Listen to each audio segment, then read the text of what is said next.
Hoy vamos a ver las cruzadas.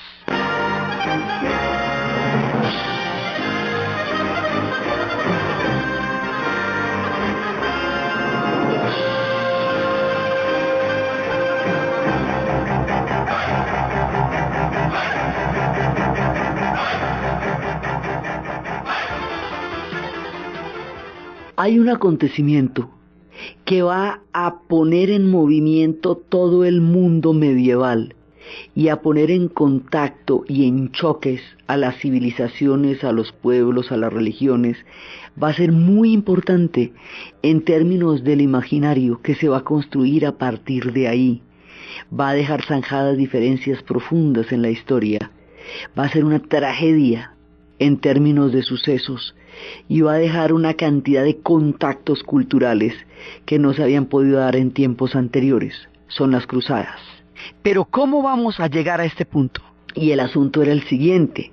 En la época del relato, el mundo básicamente tiene tres fuerzas grandísimas, que es el mundo islámico, el gran mundo islámico, el mundo ortodoxo bizantino, el imperio de Bizancio, y el mundo de la cristiandad occidental. Eso, digamos, en el mapa en el que estamos moviéndonos. En el mapa en el que estamos moviéndonos, porque pues en otra parte están los incas, mayas y aztecas, y en otra parte están los guptas y la dinastía Yuen. Aquí, donde estamos nosotros, en la formación de Francia, habíamos visto un vacío entre la decadencia de la época carolingia y lo que va a ser el tiempo de los capetos.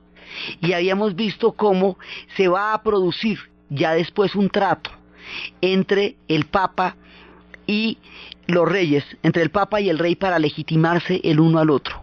Y habíamos visto cómo se estaba conformando este mundo. Ya cuando los capetos están en el poder, ya cuando se ha dado esta sucesión de dinastías, cuando tenemos una época en la cual hay una cantidad de ejércitos, hay la gente que reza, hay la gente que pelea y hay la gente que trabaja.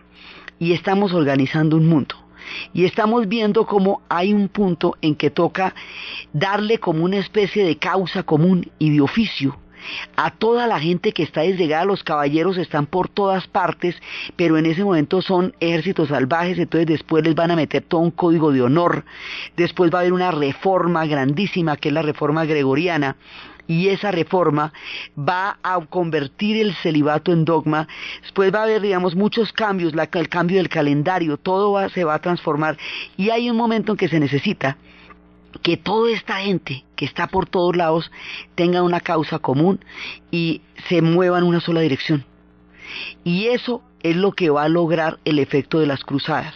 Entonces, por un lado, en Occidente, en Francia, se está necesitando esto y va a haber un cambio de doctrina, porque se va a decir que hay guerras injustas, que son las que tienen solamente que ver con el dinero y con la ambición personal, y guerras justas que tienen que ver con la defensa de la fe, y ahí se empieza a avalar la guerra santa. Entonces, esto es lo que está pasando en Occidente cuando se están formando todos estos reinos que después van a ser Francia. Mientras tanto, al otro lado, en Oriente, también se están formando distintas tendencias alrededor del mundo musulmán. Entonces, ¿qué pasa? Por un lado, hay una profunda división entre sunitas y chiitas. Los chiitas van a crear un contraataque, siendo los sunitas la mayoría, los que habían logrado la expansión más grande, los que habían logrado los centros de poder en la Meca, Medina, Damasco y luego Bagdad, siendo ellos, digamos, los hegemónicos por la manera como habían logrado resolver el problema de la sucesión a través de un asunto jurídico y a través de un asunto de nombramiento y no de sangre. Entonces los sunitas tenían todo el control al principio. Luego los chiitas van a hacer un contraataque y lo van a hacer por el Cairo, lo van a hacer por Egipto, y más adelante van a fundar la ciudad del Cairo que llamamos Al-Cair, el victorioso. Esos chiitas que vienen por Egipto, digamos que sale el contraataque, sale de Egipto. Los chiitas están en Egipto y están en Persia. Los de Egipto hacen un contraataque. Ese contraataque, en el momento en que ellos se expanden, van a tomarse las capitales, van a llegar a tomarse Damasco, van a llegar a tomarse, a crear el Cairo y a generar un foco de poder del Islam desde el Cairo. Y en ese proceso de expansión en Damasco, y van a estar, en Jerusalén van a estar muy poquito, pero van a llegar allá también, en el momento en que los chiitas se expanden, cuando en el poquito tiempo en que llegan a Jerusalén van a destruir el Santo Sepulcro, pues van a destruir monumentos sagrados. Y por otro lado, los sunitas, que allá llevan mucho tiempo de expansión y de grandeza, en el siglo X fue, digamos, el esplendor del Islam, tanto en Bagdad como en Córdoba, que era donde quedaba el último reducto de los omeyas y habían hecho una gran civilización. Cuando empiezan, hay un momento en que esto se va a empezar a fragmentar porque es un imperio muy grande. Y al fragmentarse van a empezar a contratar turcos para los ejércitos, turcos mercenarios. En la dinámica de los imperios muchas veces se contratan pueblos, ejércitos de otros pueblos para las grandes batallas. Entonces hay muchos turcos y van a aparecer muchos turcos en nuestra historia, muchísimos, porque van a tener un papel muy importante, pero son muchas clases de turcos. Estos de los que estamos hablando ahorita son selyúcidas, vienen de Seleucia, ¿sí? Eso es de una parte de Anatolia. Turcos hay muchísimos, porque es que más adelante van a aparecer los otomanos, pero eso es más noche, eso es después. Estos de aquí son selyúcidas, ¿sí? Esos turcos selyúcidas van a ser los ejércitos y van a ser los mercenarios de los árabes sunitas y de todo el Islam árabe. Y a la larga se van a ir tomando poco a poco el poder y van a empezar a crear figuras de poder que se van a llamar los sultanes. Entonces el sultán significa poder. Entonces no desaparecen los califas todavía, siguen siendo importantes, pero hay una presencia y una importancia muy grande a nivel de gobierno de esta gente turca y de los sultanes. Y van a tener una figura poderosísima que se llama Soleimán el Magnífico, que era un tipo descomunal. Entonces van abriéndose un espacio cada vez mayor dentro del mundo islámico, y este avance de los turcos selyúcidas, la cantidad de divisiones que empieza a haber entre los diferentes reinos y las divisiones entre los sunitas y los chiitas, es decir, las divisiones al interior del mundo sunita, porque hay una cantidad de pugnas por el poder y por el control de las zonas, de las áreas y de las influencias. Y hay una pugna entre sunitas y chiitas que siempre ha habido, pero es que con este ataque que sale del Cairo, pues ya, que sale de Egipto, pues ya se vuelve una guerra. Cuando se produce esa guerra entre los sunitas y chiitas, a partir de la toma de las ciudades sagradas del Islam por parte de los chiitas, cuando se produce eso, empiezan a matar a los peregrinos de la cristiandad.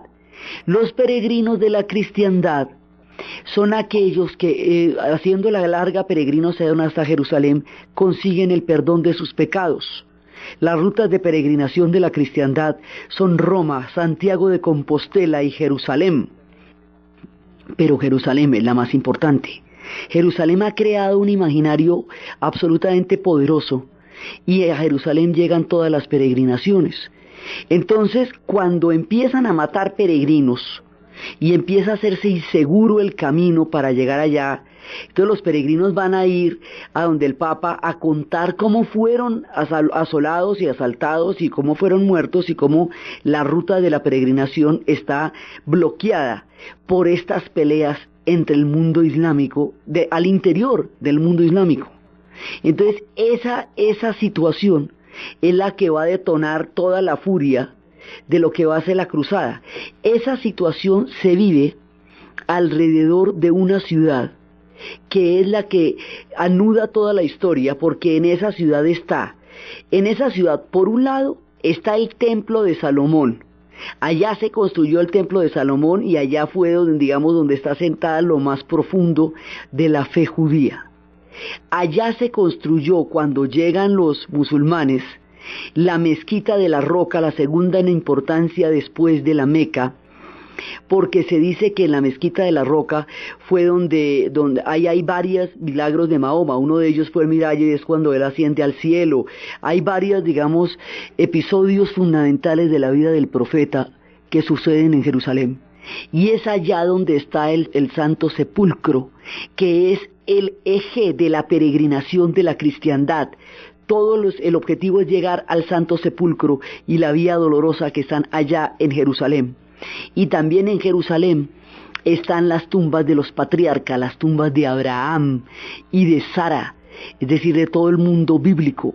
Entonces, las tres religiones, el Islam, el cristianismo y el judaísmo, tributan en Jerusalén el corazón de su fe, y Jerusalén se va a convertir en el objetivo de todas las guerras que van a suceder. Y Jerusalén está en la vía entre Egipto y Siria, por eso es que digamos, la historia se va enlazando con la historia de Jerusalén. Esa ciudad milenaria, en ese momento se convierte en el foco de la disputa de todo el mundo que se va a movilizar alrededor de las cruzadas. Hoy sigue siendo el motivo más importante de desacuerdo en el conflicto árabe-israelí, porque el oriental la reclaman los árabes como su capital y la Jerusalén como ciudad la reclaman los judíos como su capital, como la capital del Estado de Israel, y Palestina quiere que esa sea su capital. Esa ciudad es el núcleo de todo lo que va a pasar, y desde Egipto hasta Bagdad, desde Francia, desde París, desde cualquier parte de nuestros relatos, se va a llegar allá, y ese va a ser el motivo por el cual se desata toda la cruzada. Entonces, muchas canciones describen esta ciudad. Esta es una manera de hablar de la forma como Jerusalén une, enlaza y provoca todo el movimiento de la fe como centro del monoteísmo. Revelation in Jerusalem, Shalom, Salam Alaikum.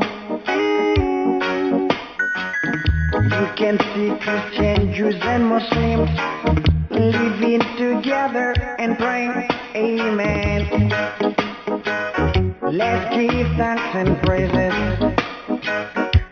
Alfa Blondy nos habla de esta ciudad donde han podido convivir también juntos judíos, cristianos y musulmanes. La ciudad donde dice Shalom, que es el saludo judío, Salam Aleikum, que es el saludo musulmán. Dice Jerusalén, aquí estoy Jerusalén, yo te amo. Esta Jerusalén es la que va a quedar convertida en el corazón de todo lo que va a pasar. Entonces, esta Jerusalén, ciudad de judíos, de musulmanes y de cristianos, de todos los cristianos, ortodoxos y romanos, de todos los musulmanes, de todo, digamos, de todas las diferentes fes, esta ciudad, en el momento en que queda atravesada por la pelea entre los sunitas y los chiitas alrededor del contraataque chiita que viene de Egipto y bloquea las rutas, los peregrinos se van a quejarse al Papa, y el Papa coge una cantidad de ejércitos de hombres que han venido peleando guerras intestinas a todo lo largo de la Edad Media, y va a hacer un llamado para recuperar los territorios sagrados, porque los peregrinos no pueden llegar al Santo Sepulcro, y ha habido ataques a los territorios sagrados de parte de los chiitas. Entonces empieza a convocar. La Iglesia ha tenido una serie de transformaciones en la parte occidental, porque como ya habíamos visto, el trato que se hizo entre Carlomagno y el Papa era que Carlomagno iba a ser el emperador, el Papa iba a ser el Papa, iba a existir unos estados pontificios. Al existir los estados pontificios, va a haber un reino terrenal de una fe cuyo reino no era de este mundo. Entonces hay un estado pontificio ya tiempo después de Carlomagno, ya en la era de los Capetos. Con las cruzadas, en el momento en que se produce estos informes sobre lo que está pasando con los peregrinos que van a Jerusalén, el Papa Urbano II va a convocar a una guerra santa, y ahí hay una transformación de la doctrina, porque el cristianismo era pacifista por definición. Tan pacifista era que en las épocas de la rebelión de los judíos contra los romanos, los cristianos no tomaron parte en esa rebelión porque no consideraban que el enfrentamiento violento fuera parte de su doctrina. Cuando los judíos estaban esperando un Mesías macabeo, llegó un Mesías pacifista que daba la otra mejilla. En el momento en que se llama a una movilización armada para atacar a los que ellos llamaban herejes e infieles, que están en los lugares santos, a los llamados herejes, en ese momento la naturaleza pacifista la naturaleza de la otra mejilla va a transformarse en la naturaleza de la guerra y se va a convertir en una especie de yihad, una guerra santa.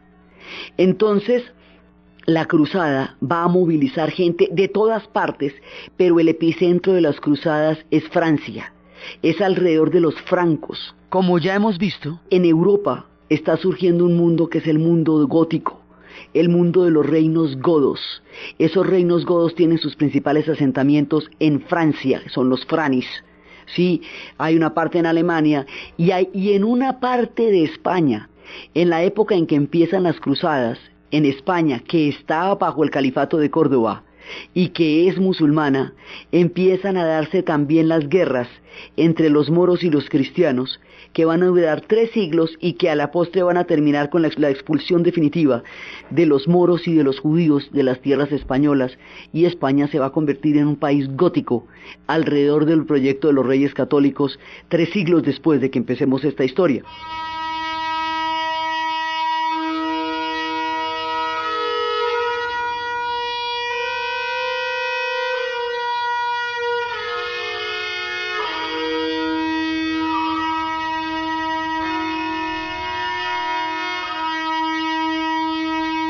La que va a llamar a la cruzada es Francia. Entonces, ¿la cruzada qué es? Eso arranca a todo el mundo deja su casa, todo el mundo deja sus enseres, su trabajo, su vida, y se van a atacar en un fervor religioso, en un ataque de fanatismo, de locura, de delirio. Atraviesan el mar, Pedro el Ermitaño, pero además ellos no saben dónde queda Jerusalén.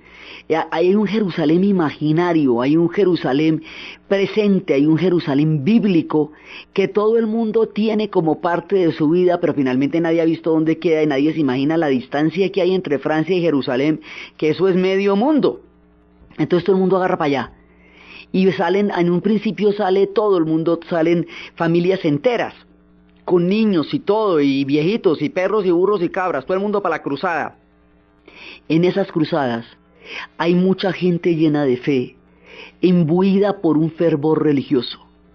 Hay una cantidad de sinvergüenzas que también quieren aprovechar el saqueo.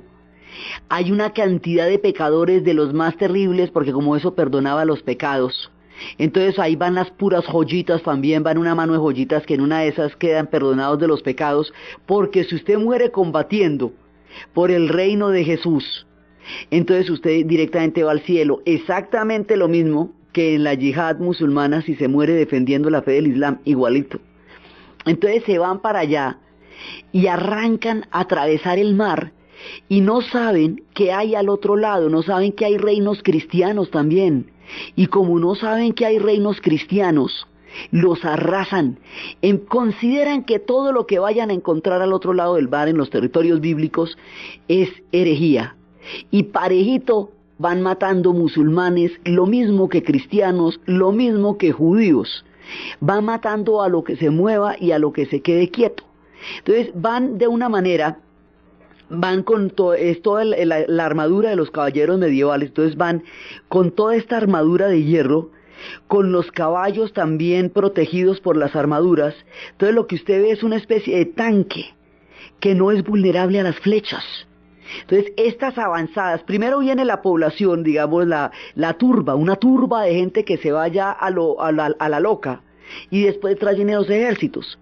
Entonces estos ejércitos que tienen esta forma de tanque, son como tanques blindados pero a caballo, no son penetrables por las flechas, entonces no es fácil vulnerarlos.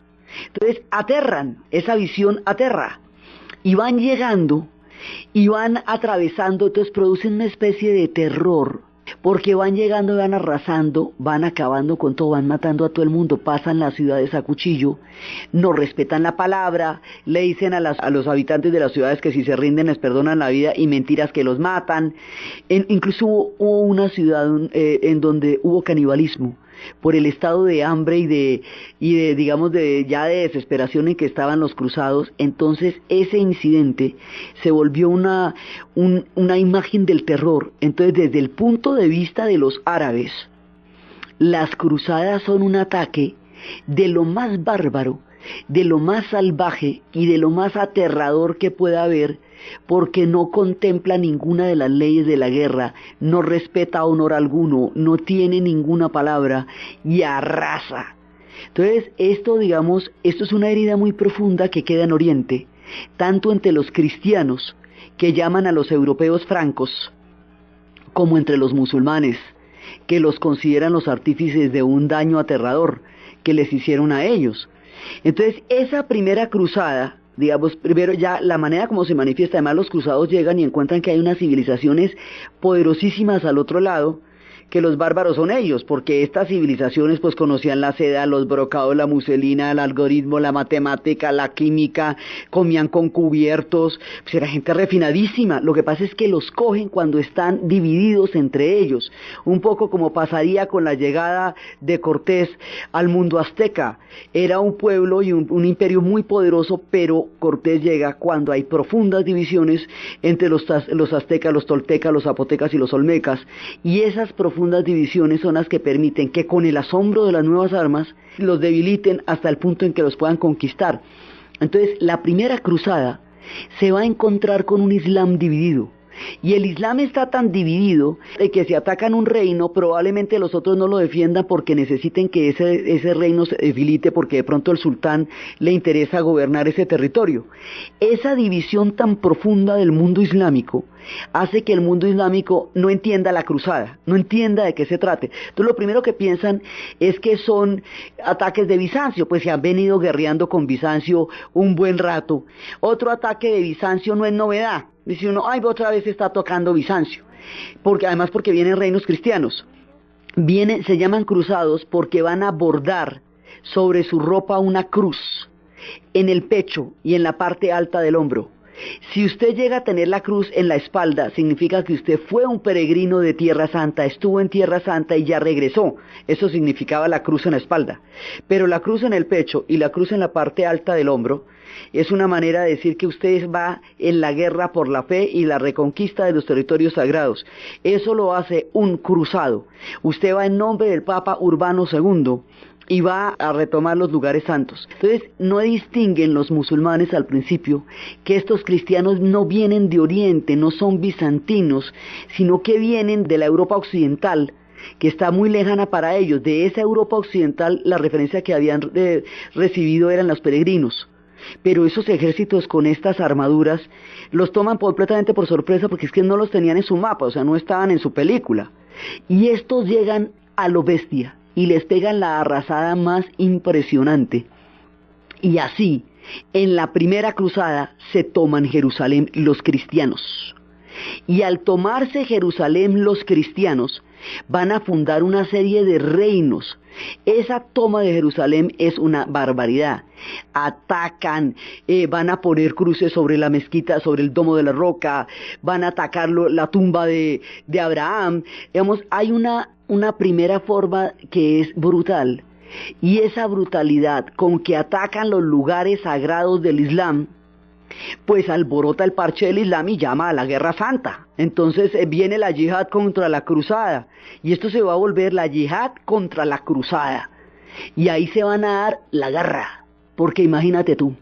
Entonces, en ese momento, cuando va pasando eso, viene la primera cruzada, y los musulmanes se ven enfrentados a un conflicto mucho mayor que el que tenían entre ellos. Ellos estaban peleando entre sunitas y chiitas y estaban en su propia guerra y tenían todas las luchas intestinas por los poderes de los sultanes con respecto a los califas y con respecto a de los turcos que se van tomando poco a poco el Islam, que hasta ahora ha sido hegemónicamente árabe. Pero esto que está pasando es distinto. Esta gente es de otra parte y está en otro cuento completamente diferente, y eso los reinos islámicos no lo alcanzan a comprender sino hasta que ya se han tomado Jerusalén. 1, 2, 3 por mí, cuando me acuerdan ya están, pero mejor dicho, clavadísimos. Entonces, lo que va a pasar de acá es cómo la reacción de los reinos islámicos frente al ataque que van a tener en ese momento por parte de la cristiandad. Entonces, aquí es donde se van a formar los imaginarios más impresionantes. Se van a formar unos imaginarios muy poderosos en uno y en otro lado, porque se van a formar los reinos cristianos.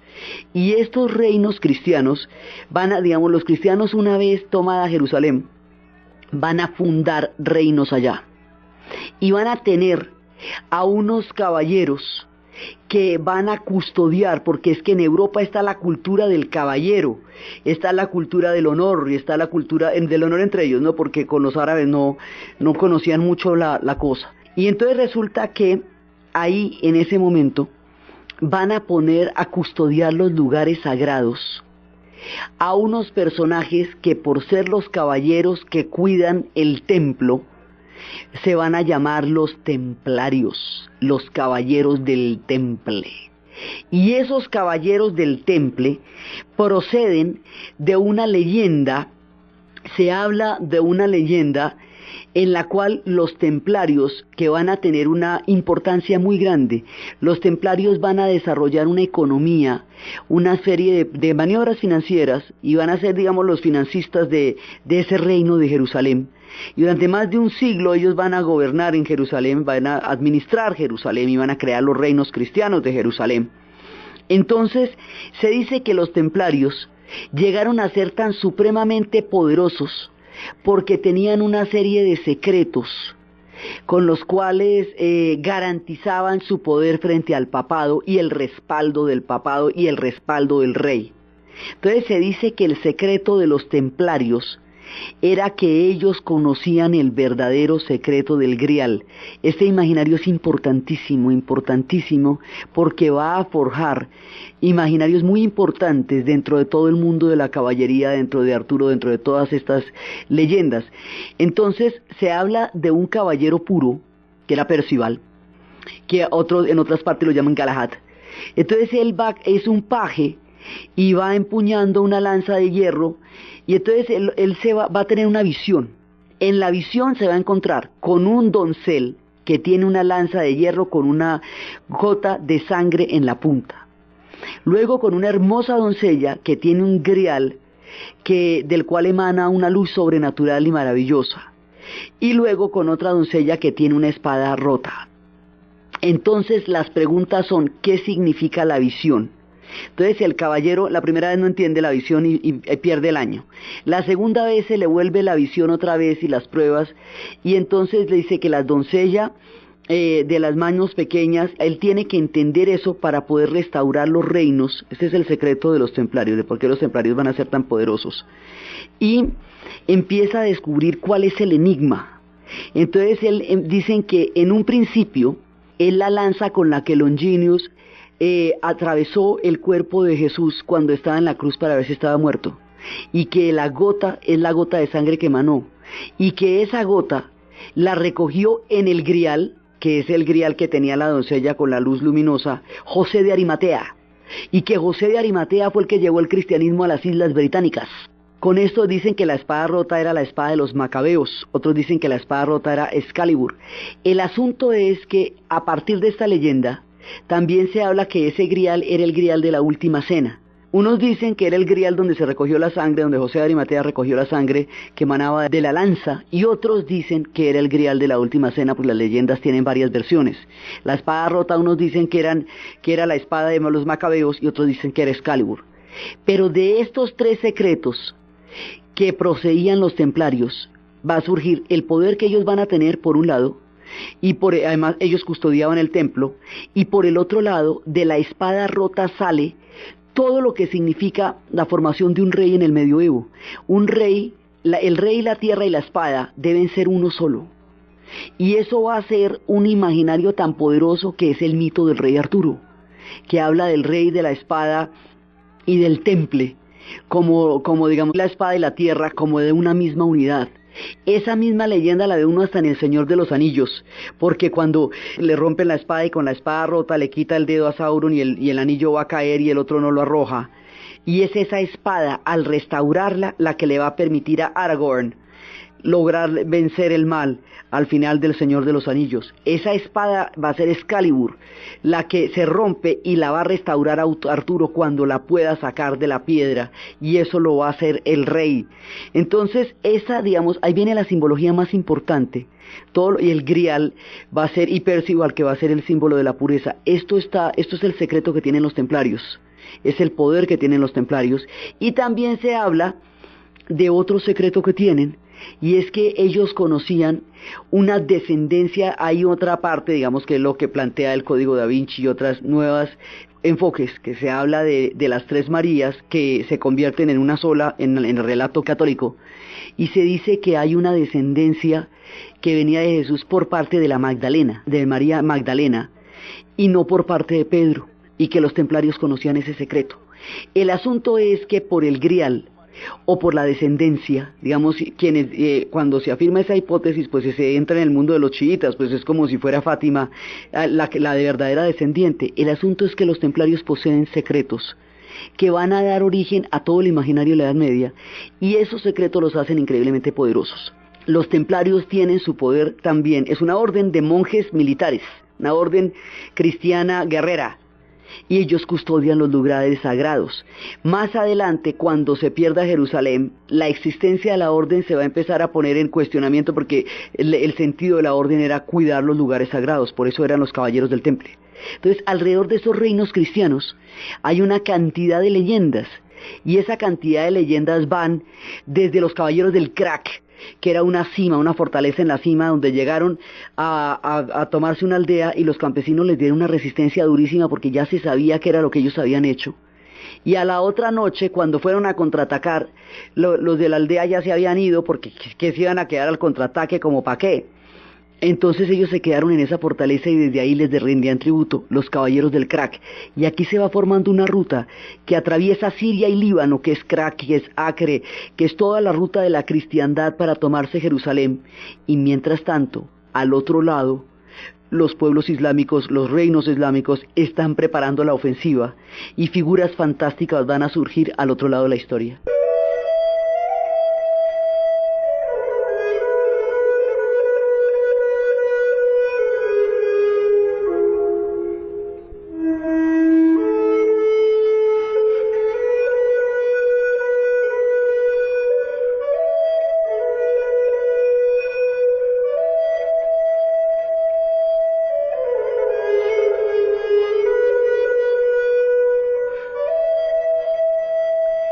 Desde el punto de vista occidental, desde el punto de vista de los cruzados, hay una cantidad de personajes que van a estar ligados a la historia de los cruzadas.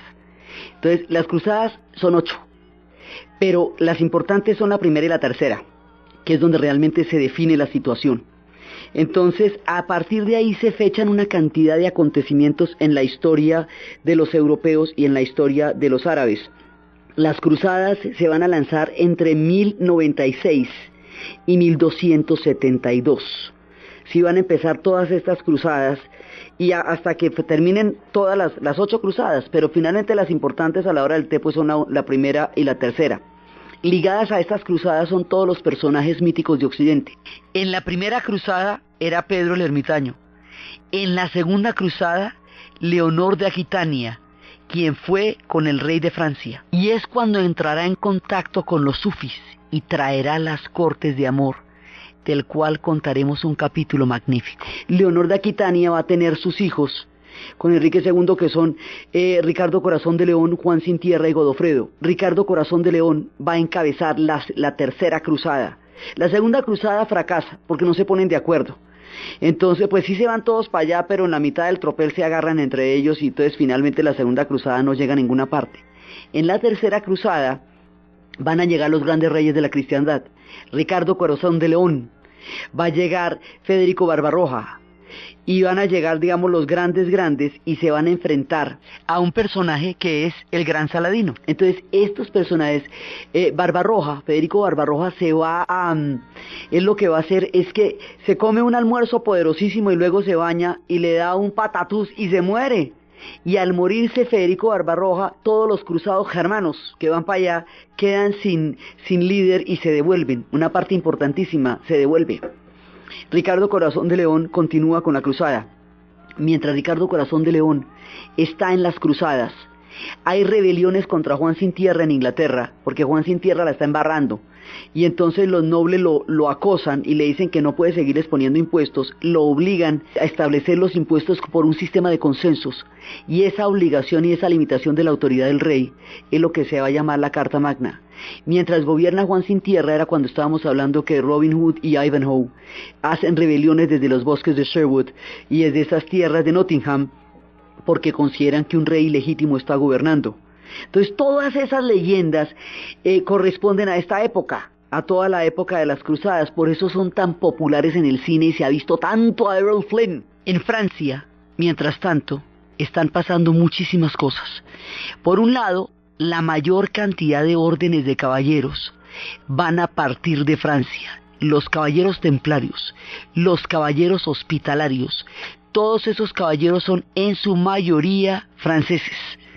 Las cruzadas finalmente van a tener algo así como 3 frentes en general. O sea, va a haber unos que son los que están recuperando la Tierra Santa, que son los que van por Jerusalén.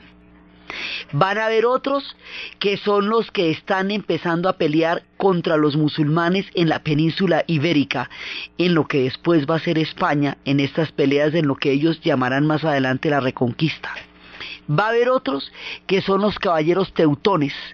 Los caballeros teutones van a ir hacia Europa del Este, siendo llamados por los polacos contra los ortodoxos y contra pueblos que aún eran paganos entre los pueblos eslavos. Entonces, las cruzadas en realidad tienen una cantidad de frentes. Los hospitalarios están en un lado, que son los que están en Jerusalén, los de Santiago de Compostela están en España, los teutones están en Polonia, y esta avanzada de los caballeros teutones en Polonia es lo que va a generar muchos problemas después, porque crea una especie de enclave. Ellos llegan, efectivamente ayudan a los polacos, efectivamente someten a los otros, pero se quedan. Y al quedarse, van a crear enclaves germanos en el territorio eslavo. Esta pelea de los germanos y de los eslavos no va a terminar una vez que empiece, y después se va a ver atravesando las 2 guerras mundiales del siglo XX. Temas no resueltos entre germanos y eslavos se reconvertirán después en conflagraciones de tallas inimaginables, pero el temita arranca aquí, cuando van los caballeros teutones a apoyar a los polacos, que para cristianizar a los paganos entre los eslavos y para absorber a los ortodoxos. Los ortodoxos han tenido una ruptura profunda, o sea, la ruptura entre las 2 iglesias se da porque la iglesia romana depende del Papa como única cabeza, no más, mientras que la iglesia ortodoxa tiene una serie de cabezas separadas, hay patriarcas. Entonces está el patriarca de Constantinopla, está el patriarca de Grecia, está el patriarca de Chipriota, o sea, cada uno de ellos tiene una cabeza de iglesia, por un lado. Por el otro lado, hay debates en torno a la figura de Cristo, que para los católicos está mucho, tiene mucho énfasis en la parte humana, tanto como en la divina, mientras que para los ortodoxos es mucho más importante el carácter divino, el carácter de Dios que tiene Jesús, porque ellos tienen las influencias de las iglesias de Oriente. Entonces, y tienen las influencias de los egipcios y de los persas, cuyos gobernantes y cuyos emperadores siempre tuvieron un carácter divino. Entonces, estas iglesias van a llegar a un punto de ruptura. Y ese punto de ruptura va a ser que realmente se dividan Oriente y Occidente. Los ritos son distintos. En la iglesia ortodoxa hay iconostasios. Estos iconostasios son especies de, digámoslo así, como ventanas, como biombos, en donde se representa la relación con lo sagrado. Mientras que en Occidente, en la iglesia romana, lo que hay es altares.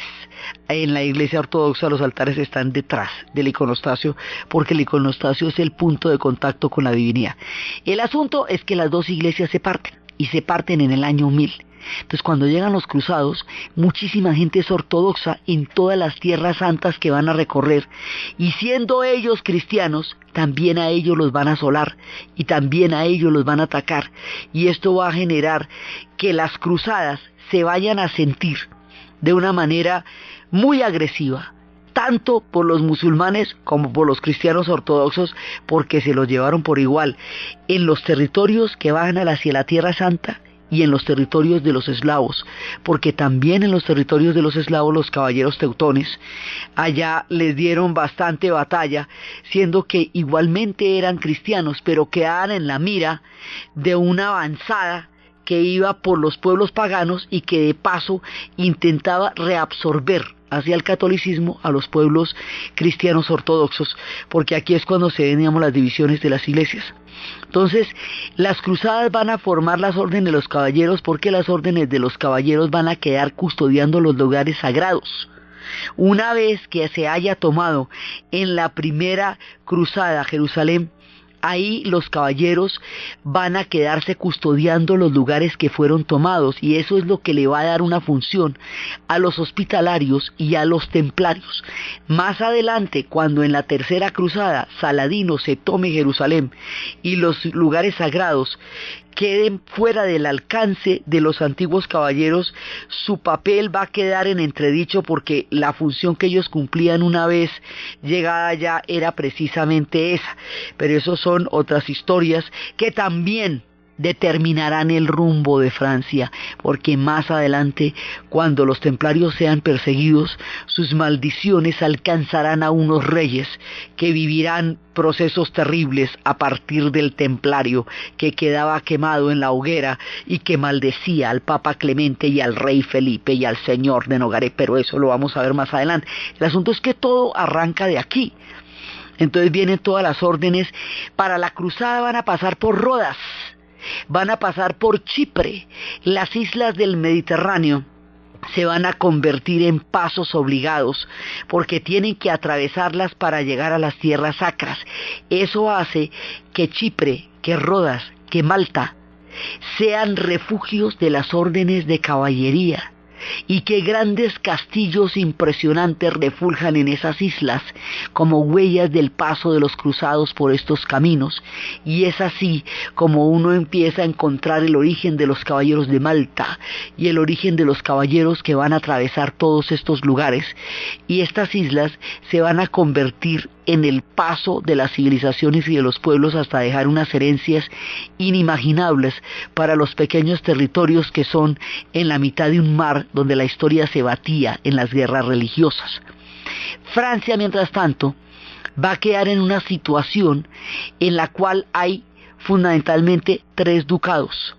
Está la Normandía, está Anjou, está Aquitania, cuando está Provenzal. Cuando ya logren unificar los ducados, puede haber un país, pero esta unificación se va a demorar muchísimo, porque ahí hay cosas bastante complicadas que deben resolverse antes de que Francia se vaya a convertir en un país.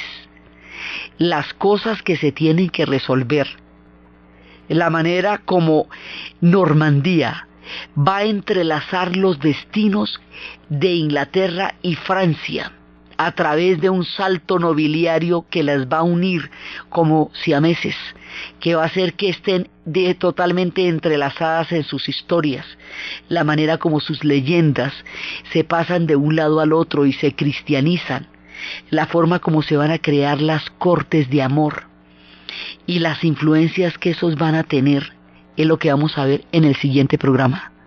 Entonces, desde los espacios de las cruzadas, desde los tiempos en los cuales este fervor místico mezclado de caballeros, honor, pillaje, saqueo, intereses, alta política, intereses papales, intereses de los reyes, seres míticos, hombres valientes, hombres de honor, pueblos arrasados, civilizaciones que se vieron sometidas a una barbarie inimaginable, inimaginable que venía del otro lado del mar y que conocían los esplendores de una cultura exquisita, incomprensible para los pueblos que en ese momento emprendían la cruzada, y desde el contacto que estas cruzadas van a permitir entre Oriente y Occidente, los cambios que eso va a generar y la formación de los cortes de amor. En la narración, Diana Uribe. En la producción, Jessy Rodríguez. Y para ustedes, feliz fin de semana.